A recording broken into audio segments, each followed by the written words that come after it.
What's poppin' T Squad? It's me, Keisha, and I'm here with tonight's All Tea All Shade Pose Season 2 Episode 4 review. So we start off tonight's episode with them playing Sheila E. Baby. And all the crews and everything is at the ballroom, and Pray Tell talking about everybody trying to take voguing away from their community. And then he has the men come out in the category lofting, which I've never heard of before. So I learned something new tonight.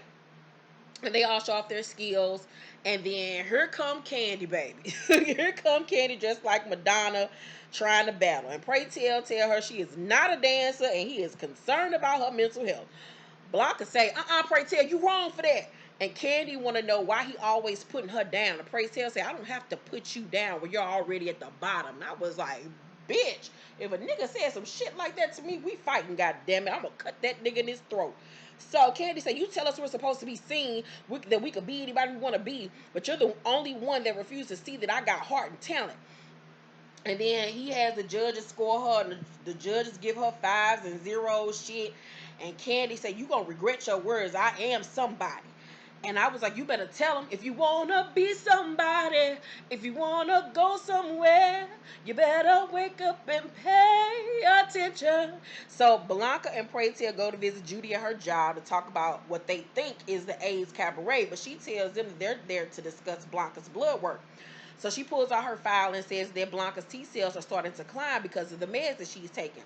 Pray Tell, however, refuses to take the medication. However, we learned that Blanca told Judy that he been over there on some bullshit trying to do some old home remedy stuff and been eating a pound of butter and mineral oil a day to lower the HIV viral mode. And I was like, I can't believe that people actually was thinking like things like that would help back then. So he tells Judy that he prefers a holistic approach, and she tells him his T cells are dropping. They tell him they want more time with him, and he goes off on them and leaves because he don't want to hear. He want to live his life the way he want to do it. And not to say that holistic things don't help, because hell, I don't know. I'm not a medical physician, and I know there has to be other things out there that will help the disease. But butter and mineral oil, child, you gonna clog your arteries. So Pray Tell then meets with the council for the ball to discuss business. One of the guys tells them that someone suggested they do lip singing in the category, and Pray Tell ain't here for it, ain't featuring it at all.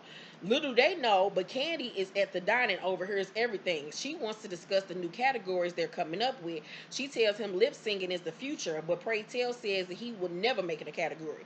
Candy then jumps on him and holds that nigga at knife point because she is sick of this nigga clowning her. And she say, why can't you take me serious? And Pray Tell say, what you gonna do, stab me in broad daylight? Do it, bitch. Candy then let him go and says that this won't be the last time he see her. And then as she walks out, next thing we know, she throw like some hard ass banana bread or some shit at that nigga head. Child, I died laughing. And at this point, I don't know why the writer in me didn't connect to the fact of what was they were setting up with her storyline and what was about to come, but it all made perfect sense based off them constantly saying she's gonna be somebody, and she's, she's a good person and she has talent, and I'm gonna be a star, and this and that. So they set up it perfectly. So at the next ball, they got In Vogue, Hold On playing. Ooh, my first mistake was I wanted too much time.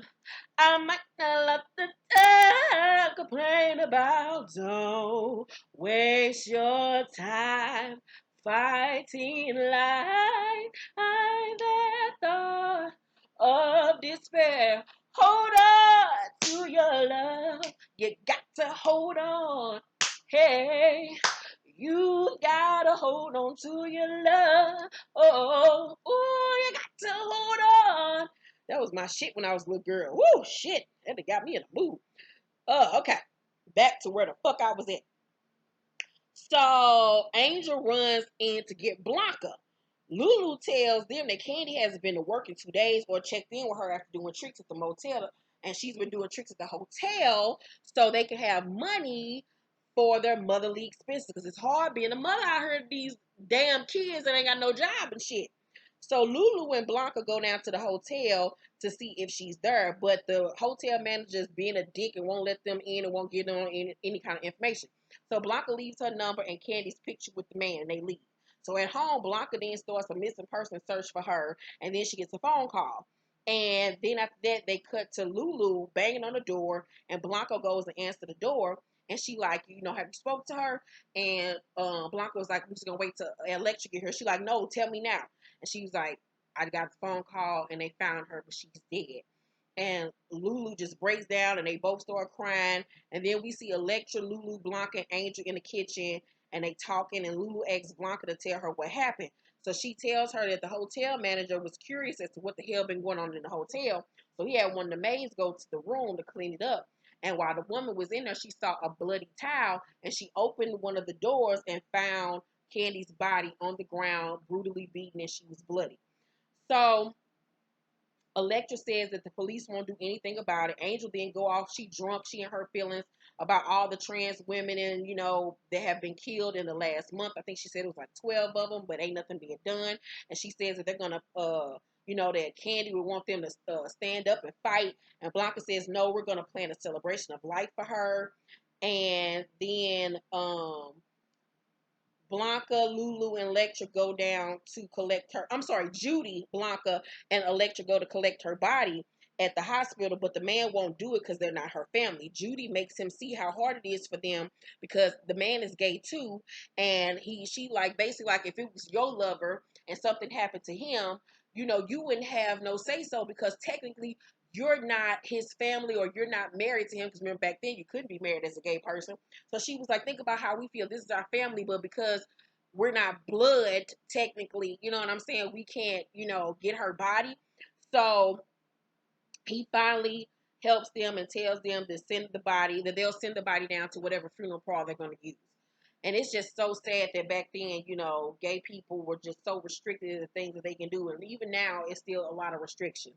So at the funeral home, the funeral director says that he embalmed Candy's body for free because she's been there so much over the past month at other people's funerals. And every time she came, she always spoke to him and said, spoke to him by his name and everything. So Electra, Angel, and Blanca fixed her hair and makeup because they looked at a mess, baby. She looked like she had on some Mary Kay number dead. So Angel cries because Candy family didn't show up at the to the funeral and everything, and but it was overall a great turnout with all of her friends in the community. Praytel asks Blanca how she's doing as the funeral starts, and he goes up to view Candy's body, and then he starts to speak. And he says that he's not going to lie to everyone. Candy was a pain in his ass, which makes everybody laugh, but says that, at the end of the day, she was still his sister. And then after his speech, he closes his eyes as he tells everybody to pray. He goes back into one of the pews and he closes his eyes. And as he closes his eyes, Candy comes to him and says that she forgives him. And they talk, and Candy says, at least I died beautiful, not that you ever noticed. Why were you always so nasty to me? And pray tell say, you are everything I try to hide about myself when I go out into the real world. I guess I was just trying to protect you. And Candy say, what good is everyone's opinion when you're gone? Baby, if you don't take nothing else from this episode, take that with you. Because at the end of the day, what somebody say about you don't matter in the bigger scheme of things. So Candy say it's gonna be a cold, lonely life with those balls that I need. I would have killed that lip sync category, bitch. And they laughed or whatever, and it was just a beautiful moment. And then she disappears, and because Blanca wakes, gets Pray Tell's attention as he's crying and tells him to go back up and finish the sermon. So after the funeral, Angel talks to Candy's body and asks, like, why was it her? Why didn't God take, Angel? And I was shocked that the writers had Angel being so distraught over her funeral because they never showed her being tight like that with Candy. Unless I'm forgetting something, I don't remember Angel character being that tight with her that she would, react this way. But maybe it was just so close to home that it fucked her up. Maybe that was why. So, where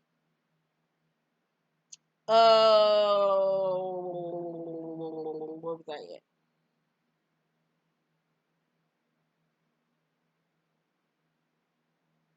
Candy then comes to her and says that this needs to be a reminder to her to quit trying to get a quick coin because a quick coin will end up having your ass dead. So She also tells her that she better not see her back at the toll booths either, and that she got something really good ahead for her, and to stop all this bullshit. And Angel says she gonna listen, she not gonna do it no more. And then Angel run out of the funeral home, but as she's running out, she hears Lulu call her name. So she goes over and talks to Lulu, and Lulu says she can't go in and see her like that. It's just too much. So Blanca tells Judy that Pray Tell is losing weight and drinking coffee to keep his energy up. Angel then helps Lulu come in as everyone watches on. And as she's standing over Candy's body, grieving, at first, she's very distraught. And they have a voiceover, replicating what her thoughts in her mind. And then she notices that Candy got on one of her brooches and her gloves and her hat, and she started taking everything off, call her a thieving ass bitch, and everybody grab her like, oh God, the bitch went crazy. So she then like, get the fuck off me, and then she walk out and slam the door, and then outside the funeral home, she sit on the bench and spark up a cigarette, and then Candy comes to her and say, they gonna be talking about my funeral for years and stuff, and you know damn well half the stuff you took wasn't yours.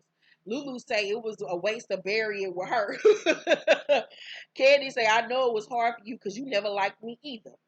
Lulu say, we was never Laverne and Shirley. I was your accessory and you resented me because I was light skinned and thick. Candy reminds her of all the stuff that they stole over the years together and all the crazy situations they got out of with each other and all the awards and stuff they won with each other. And she tells her that time will heal them and that one day she's going to be laughing about something and she's going to turn and wish that she was there to laugh at it with her.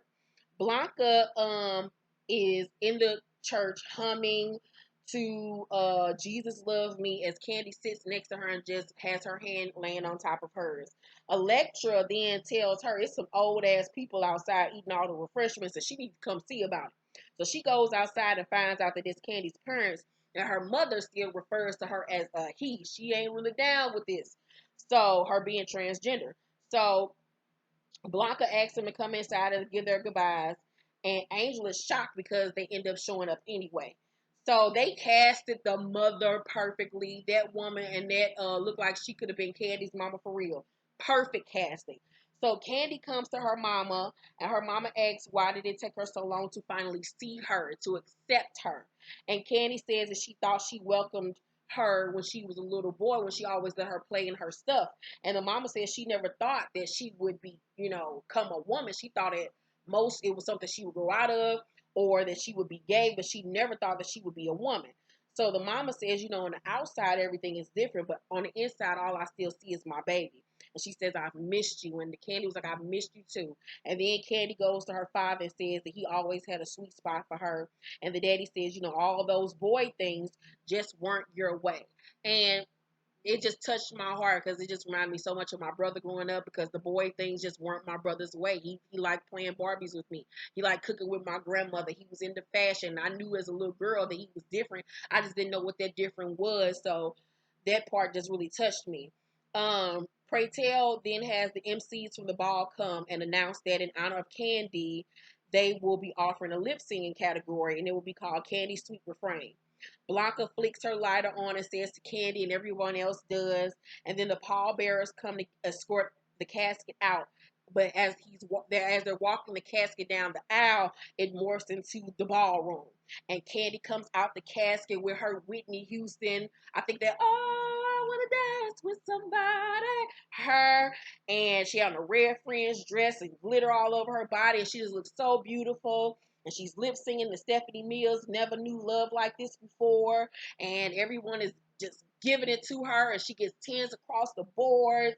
And after the song is over, she then goes off to heaven. And at the crib, at the repast, the immediate crew is at Blanca's house. And they're eating stovetop mac and cheese. That's all they can afford, and Kool-Aid or some type of cheap ass wine. And Pray Tell afterwards helps Blanca wash the dishes, and then he asks her to hand him a glass of water, and then he pulls out his medication, and we learn that he's finally decided to take the medication. And Blanca asks him what made him do it, and he says, just looking at the kids and seeing them all have their hopes and dreams, I don't want to leave this earth wasting time. Like, I want to get everything out that I've ever wanted to do. And then Blanca grabs her medicine and gets her a glass of water, and they make a toast to living, and they take their pills. And it was just an overall wonderful episode from beginning to end. Whoever wrote this episode, you deserve every award. It was perfectly crafted. It was heartfelt. It was funny. It was just visually stunning. It was loving. It was caring. It was sentimental. It made you get in your feelings. But everyone acted their asses off. Everybody played their part. The actress that played Candy did a phenomenal job. I'm sad. Excuse me. I'm sad to see her character go because she was one of the comic reliefs of the show, and her character will be missed. Because I was really this season getting into her character even more because she was so funny in her role, and I can't wait to see who they're going to replace as the comic relief now that her character was gone. But it made so sense because life is short. Everyone doesn't get a full long life. People that you take for granted can be here one day and gone tomorrow, and that was the more of that story is to value everyone in your life and every moment that you have with the people that love you and that are around you, and just to love on each other and not push people away or be mean to them because you never know, they might be gone tomorrow. That was more of that story, which was phenomenal. I give tonight's episode of Pose, of course, an A+. It was beautifully written. I loved everything about it. Thank you guys for watching this review. Make sure to thumbs up this video, like and subscribe, and hit the notification bell button. And I will see you guys tomorrow. Love you. Bye.